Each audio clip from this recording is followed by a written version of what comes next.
Okay, let's talk about A Rose for Emily by William Faulkner. I hope you liked this short story. It's a particular favorite for me because there is so much going on in this really short story that literary critics have been debating various points about it since 1930, and the debates continue to go on. There are so many different approaches that we can take in discussing A Rose for Emily. But of course, for this class, we're going to focus on um, some of the aspects that tends to make A Rose for Emily actually a horror piece. In fact, a piece that demonstrates domestic horror. The sources for our presentation are Thomas Dilworth, Laura Getty, Lance Lyday, Nick Meltzerek, and James Wallace. Since I have all of these articles, I went ahead and posted them on Canvas. You don't have to read them. I'm not assigning them. But if you want to look at them for more detail, possibly to use for your paper, then I provided the article so that you can do that if you would like to. Let's start out, of course, by looking at the surface horror in Rose for Emily. Now, reportedly, Faulkner at one point said that Rose for Emily is a ghost story. People asked Faulkner from the time he wrote this story what this story actually is and actually what it's supposed to be doing. And he would say things like, well, it's very evasive. And at one point he said it was a ghost story, but he resisted actually discussing everything that's going on in this story. But we do see in the last 5 paragraphs that there is an obvious surface horror to this story. And we're also going to see that the true horror is actually occurring throughout the entire short story. But the surface horror, of course, is the implied murder and necrophilia that we find out about at the end of the story. Now, it's very clear in the last 5 paragraphs that Homer has died in Emily's house. And even just piecing together surface information, we know that Emily has murdered him. We learn that Emily has bought arsenic, and then we learn that Emily's cousins have left before Homer returns. And by simply adding those 2 facts with the fact that the last time that anyone sees Homer is when he enters Emily's house, pretty much tells us whose skeleton we're looking at and how he's died.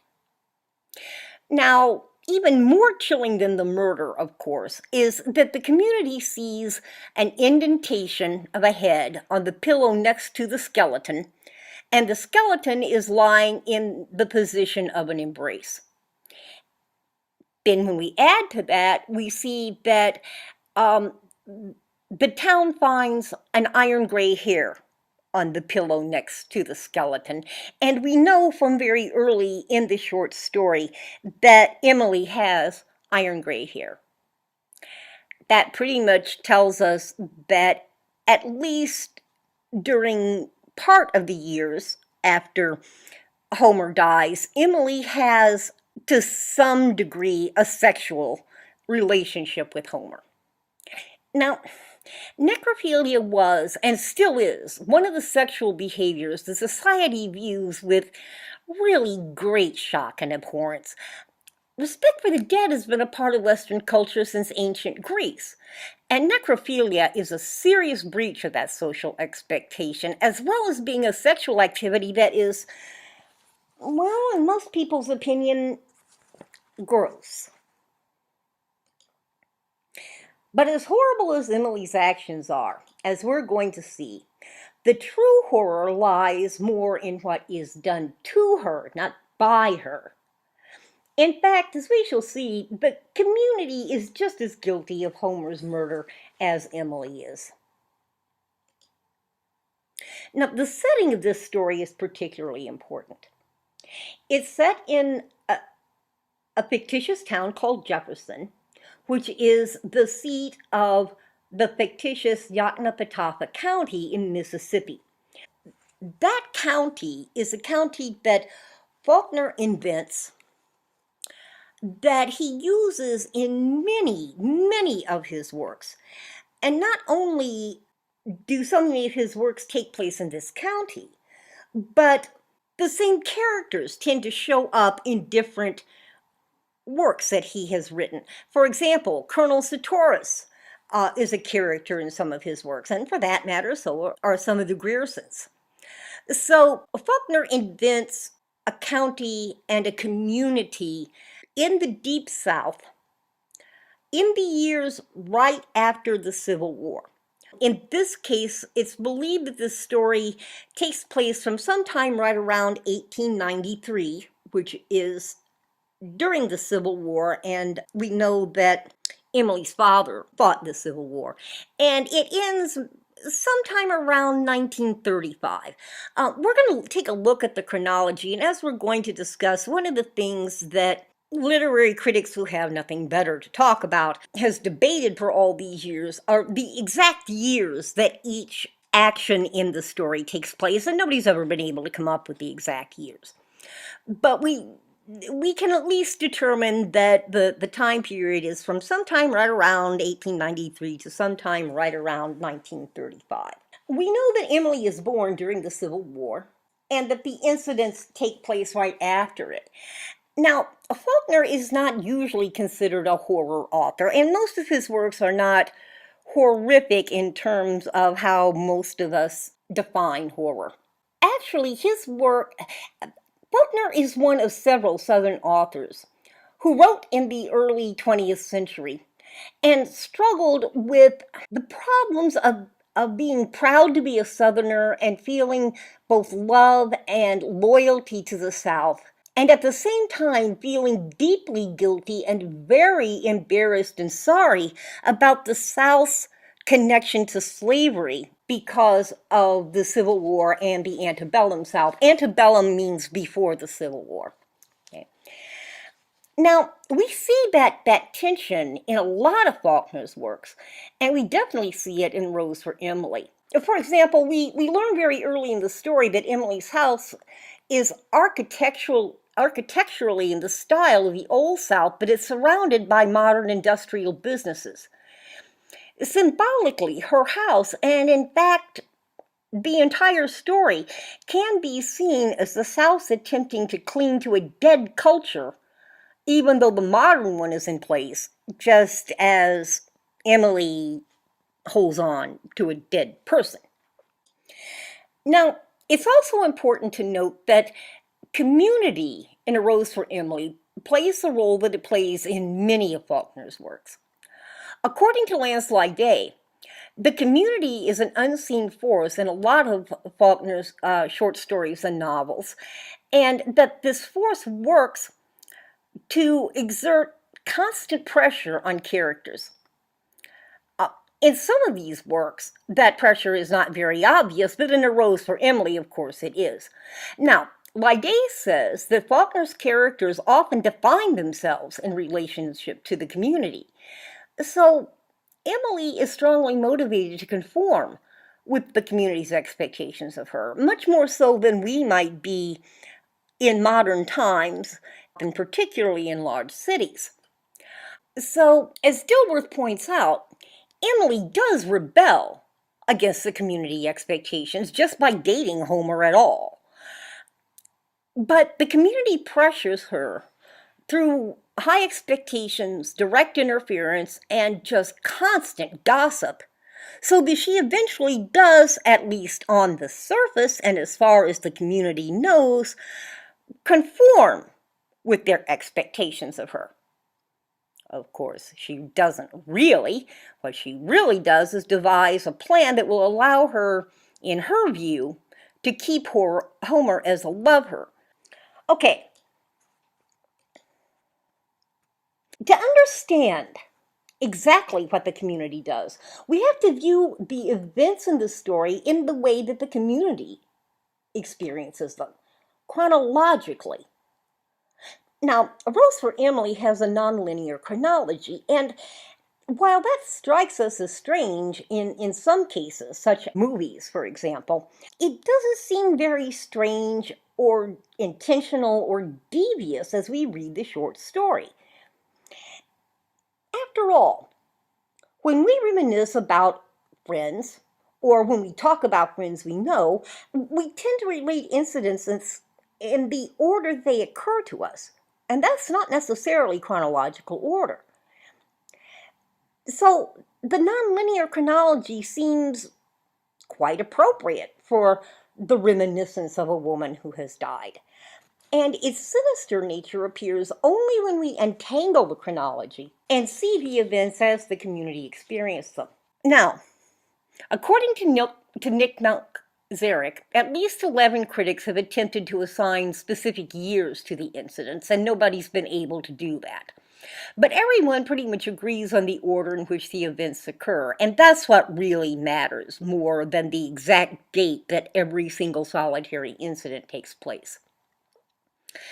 The table that you have here lists the order that events actually occur in.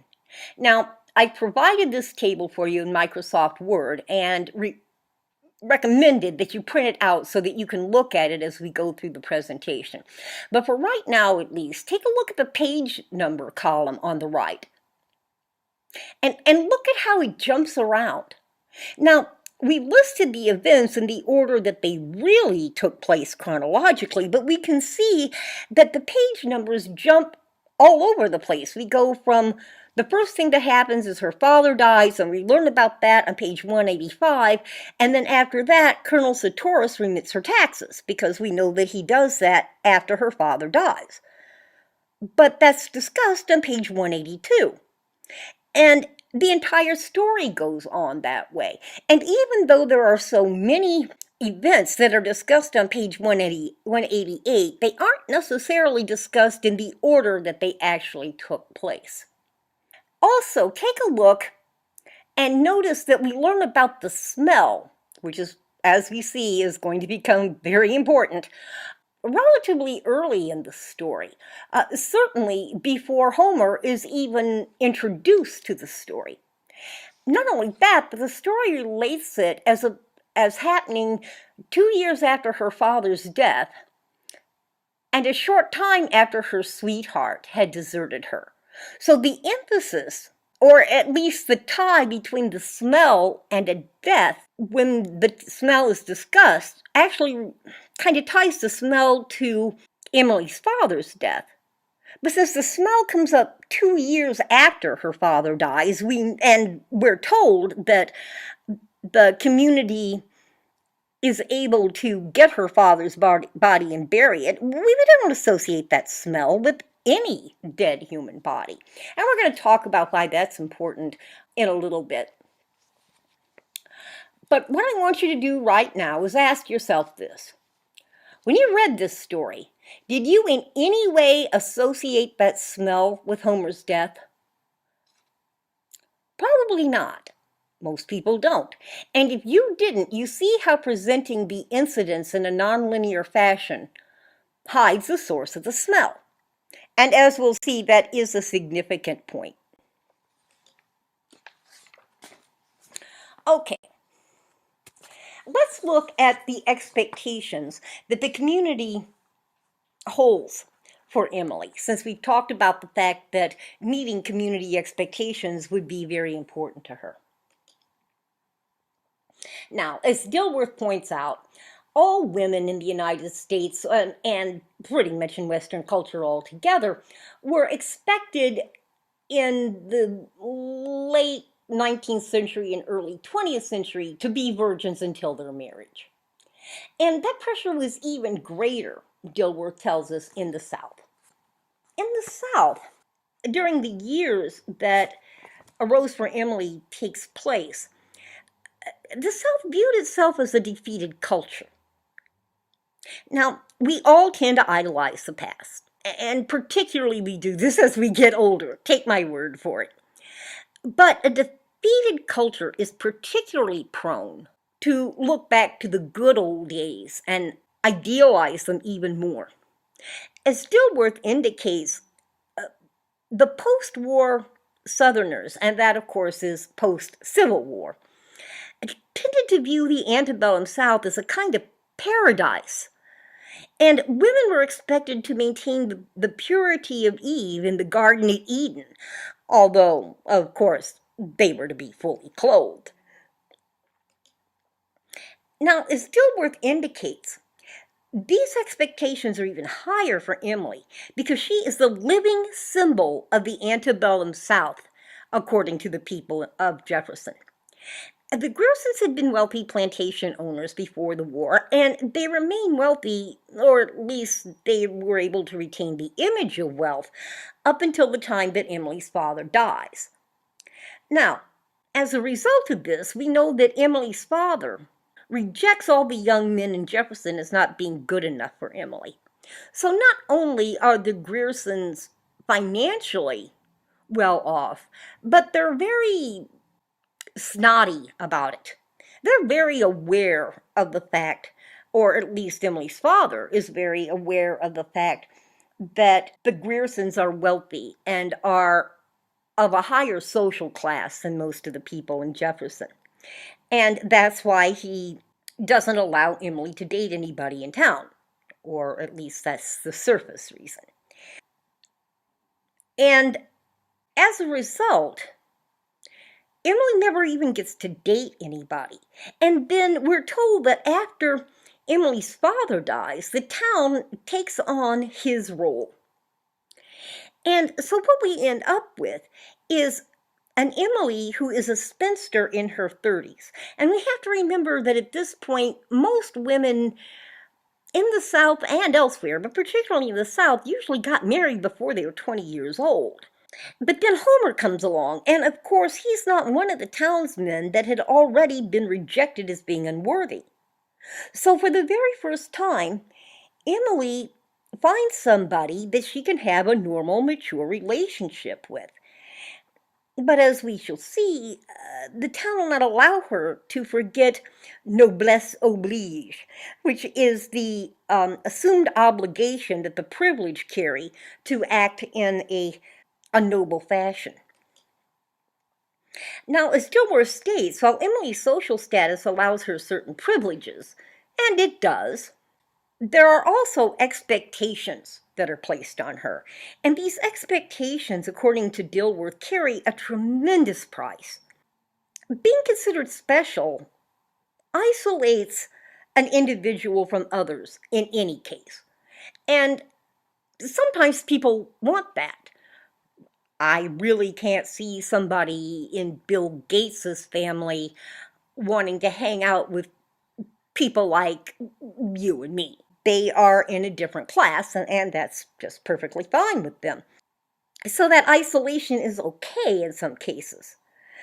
But it's not when you live in a community where you're the only person that is considered special in whatever way you're considered special. And for Emily, this isolation denied her physical affection and the ability to fulfill her sexual and emotional needs by sharing her life with a partner. And Dilworth says that the long denial of these needs leads Emily to a relationship with a man who is not only a laborer, but a Yankee. Now, at this period, the idea of a Southerner even being close friends with a Yankee is almost unheard of in the South, and certainly dating one, well, that's just not something that a good Southern woman would have done shortly after the Civil War. And so the people of Jefferson consider Emily's dating a Yankee and a laborer beneath her and completely inappropriate. And after a year, of course, the town starts assuming that there's also a premarital sexual component in this relationship, which of course makes the relationship completely unacceptable in their eyes. Now, the town's high expectations lead the town to interfere directly in Emily's life on 2 occasions. And while holding the high expectations is one thing, actually interfering in somebody's life is really going a lot further. When Emily begins dating Homer, the town is kind of divided in its opinion on how serious her breach of their expectations is. On the one hand, they're happy that Emily has a beau. But on the other, they do think that he's not good enough for her, as we talked about. But then, of course, the longer she dates him, the more serious the relationship appears, and the more intensely the town disapproves. And once they think that there is a sexual component, well, their disapproval becomes particularly potent after that. Still, Emily is able to resist conforming until the town directly interferes with her ability to live her life as she chooses and continue her relationship with Homer. The first way that they interfere directly, of course, is by sending in the Baptist minister. And Emily is Episcopalian. Now, Southern Baptists were, and to some degree still are, a very fundamentalist Christian denomination. Now, we aren't told what happens when the Baptist member goes to see Emily. He refuses to talk about it, which, considering how much gossip is going on, as we're going to talk about, is pretty unusual in and of itself. But we can probably assume that she put him in his place in no uncertain terms. We can kind of base that assumption on the 3 cases in which we see Emily interact with town members. When the aldermen visit her about her taxes early in the story, which is actually one of the last events of the story, and when the women visit her after her father's death, and when she interacts with the pharmacist, we see that Emily assumes complete control of the interaction and the dialogue, and she insists on having her way regardless of what the townspeople say to her. She asserts her status as a member of the privileged class, and then limits her interactions to the bare minimum. And once she gets what she needs, she either sends people on their way very quickly, or in the case of going to the pharmacy, she just abruptly leaves once her needs are fulfilled.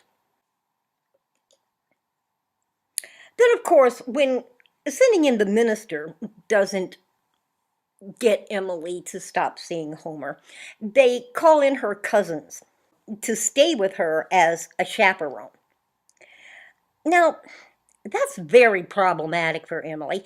First of all, she doesn't hold any special status in their eyes because they're as wealthy and in the same socioeconomic class that Emily would be in. They are as privileged as she is, and we know that they're probably even more snotty about their social status than Emily is, because the town says that they're more Grierson than she is. So being a member of a privileged class doesn't do her any good.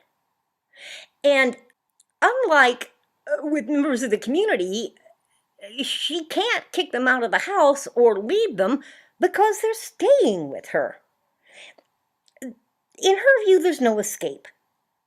And for a proud woman in her 30s to have to deal with having live-in chaperones, well, that's just the last straw. I mean, can you imagine as an adult who's been living on your own for, by that point, it probably would have been at least 3-4 years since her father has died, and somebody calls in relatives to basically babysit you? I mean, nobody is going to accept that kind of treatment, and Emily certainly doesn't. And she can't escape.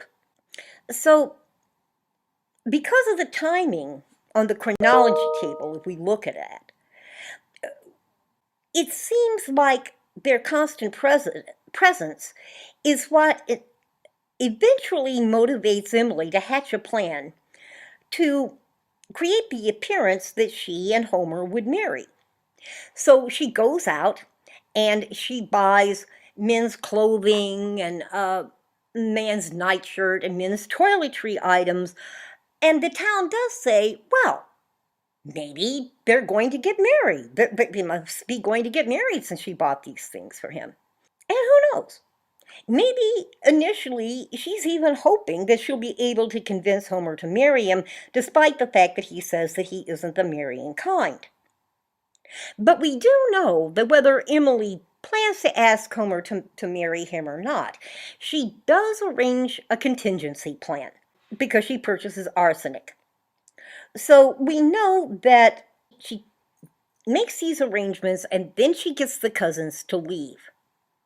Now, we also know, and there are many, many articles about this, and it's really an interesting topic, but it's not one that we really are going to take the time to focus on. But time doesn't mean anything to Emily. And she doesn't really recognize that there is a difference between a dead person and a live person. We know that because after her father dies, she insists that he's not dead. Eventually, the town manages to get the body from her so that they can bury her father.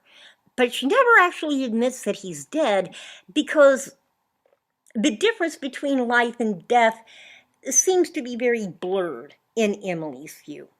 And so that means that the difference between marrying Homer as a live person and killing him as a way to keeping him with her is fairly insignificant in her view.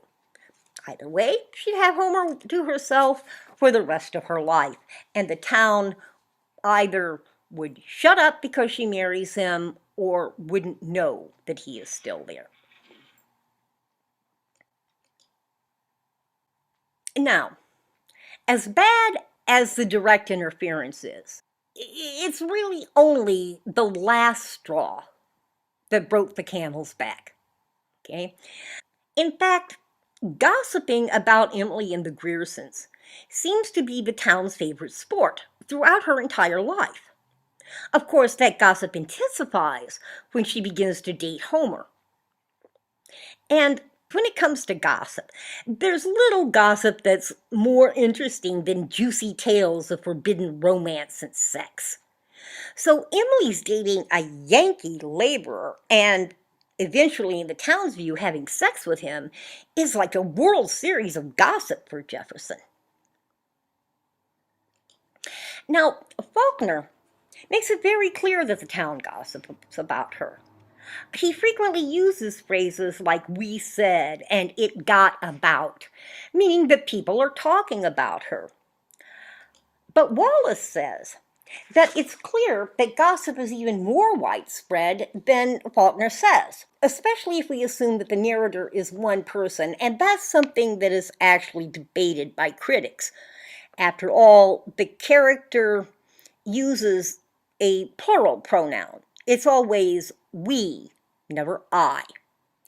So some critics argue that the entire town is the narrator and not one person.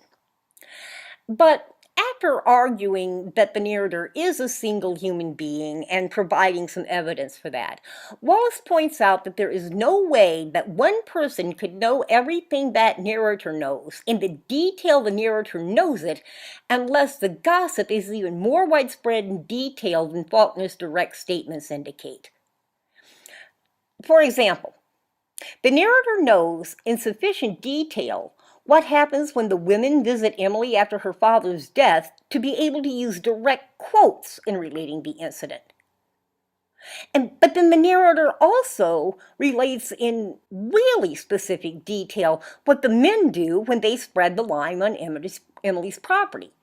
Now, the narrator can't be both a woman who visits Emily after her father dies and a man who spreads lime, because people can't be both men and women. In addition to that, the narrator can't be part of both the older generation that deals with the smell incident and the younger generation of aldermen that talks to Emily about her taxes. Now, Wallace explains this and then concludes that since the narrator can't be both male and female, or the member of two separate generations, the detail with which the narrator describes these events could be supplied only by extensive, widespread, never-ending spying and gossiping. And the widespread, ongoing, detailed gossip is probably the strongest motivating factor in the murder, I think. The direct interference is more difficult to deal with, of course, and more difficult to accept. And perhaps if the town had limited their actions to just gossip, Emily could have ignored it altogether. But if Emily had thought that getting rid of the cousins would solve her problems, well, then she wouldn't have any reason to kill Homer, since once she gets rid of the cousins, the problem is solved, and they leave before Homer comes back. So it's the gossip that is an ongoing problem. It's simply never ending. So Emily knows that while the direct interference may be the most obvious problem, and may well be the big straws that broke the camel's back, it's not really an indication that her problems aren't solved. She gets rid of those things, but the gossip's going to be ongoing. And since Emily knows that this is true, she knows that the people of Jefferson are never going to let her be with Homer. So it's this constant ongoing gossip that is, I think, the strongest motivating factor that leads Emily to kill Homer. Well, I hope that gives you some more information about A Rose for Emily, that helps you see how it works as a domestic horror story, and also helps you enjoy this short story a little bit more. It really is amazing how much Faulkner packed into such a really, really short story. It's only a few pages long, but there's so much going on in it. Thank you so much for listening to this presentation. And you know, of course, that if you have any questions, all you have to do is email me through Canvas. Have a great day. We'll get together again soon.